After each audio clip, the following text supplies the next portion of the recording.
About 40,000 homes and businesses in Puerto Rico are still without power this morning, 7 months after Hurricane Maria's devastation. The U.S. territory is the subject today of our series, American Voices. We explore how high-level decisions and debates play out on the local level. Puerto Rico Governor, that's Ricardo Rosselló, has been a strong advocate for federal aid to rebuild the island's infrastructure, provide interim housing, and restore power after continued outages. This week, he launched an effort to mobilize Puerto Ricans politically before this year's midterm elections. We welcome Governor Rosselló to the table. Great to be here. Thank you again. We're very glad to have you here.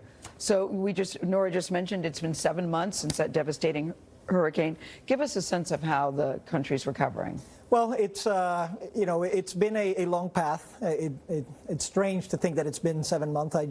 Does it seem longer or shorter to you? It's weird. Sometimes it feels longer, sometimes shorter, but it just feels like yesterday when we had to go rescue over 2,000 people that were on top of the rooftops because the whole area was flooded, or when we had to go midway through the island to warn of a possible dam break because there was no way to communicate. So we had to personally go over there. But we've been in the process of recovery. I think we're starting to reach normalcy. And then the next step, which is the one that I think we need to focus on, is on rebuilding and innovating and making sure that we can make Puerto Rico a stronger, better jurisdiction towards the future. You know, I have a friend who went to Puerto Rico this past weekend. He was raving about the beaches, how great it is. And then I have your critics that say, yeah, the major cities and the tourist attractions are great, but out in the countryside and the low-lying areas, the people are still in the dark 7 months later. Yeah, well, so not everybody's happy, as you know. No, I understand. And when you go through the most devastating natural event in the modern history of the United States, those things happen. And of course, bureaucracy being a problem.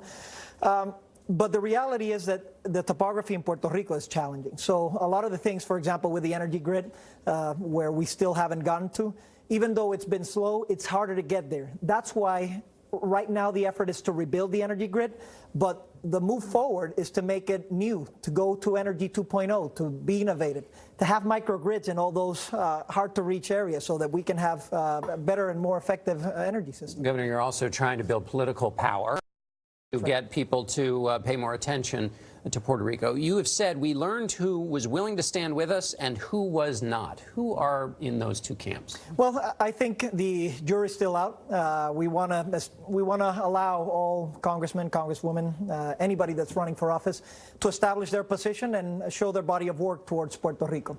What we're doing is that we're recognizing that for the first time, Puerto Ricans are 5.6 million strong in the United States, but we've never been really organized all across the nation. What we want to make sure is that that group of Puerto Ricans and friends of Puerto Rico can get organized, can have the power to implement change and policy, and that can be a voice to the people of Puerto Rico, because we're a colonial territory. And because of that, we don't have the power to vote.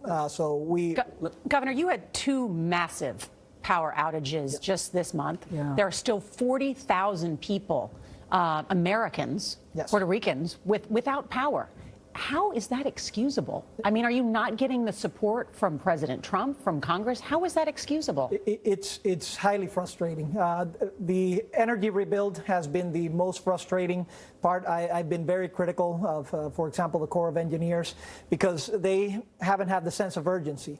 Unfortunately, we really depend a lot on those resources to come to the island to rebuild. Do you talk to President Trump? I haven't spoken to him in a while, but he has responded to our petitions.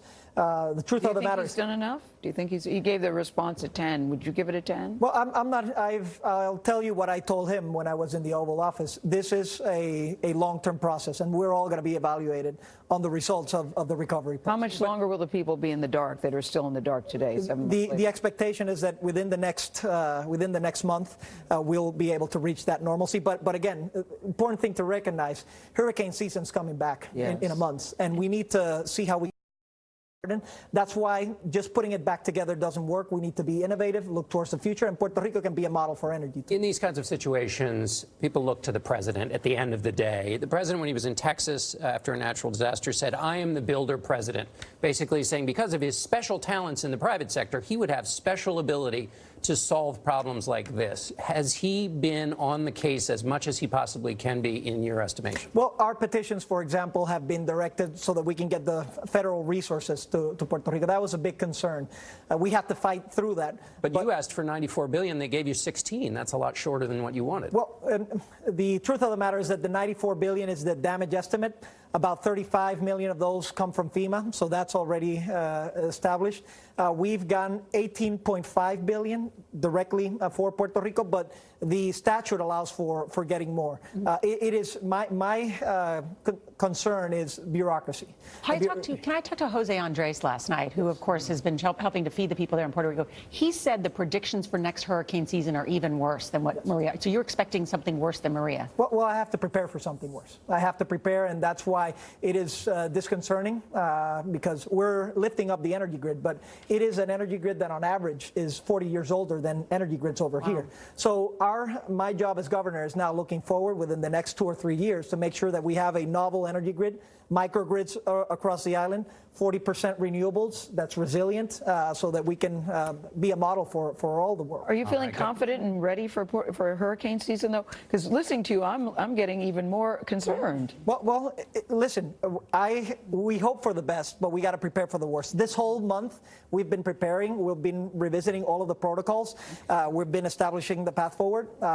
You know, a hurricane like Maria is very hard to prepare for, but we've learned our lessons from the previous hurricane, and we'll be better off for it next time. Another one doesn't hit. Thank you very much, Governor. Fleetwood Mac is launching a new tour with 2 new members.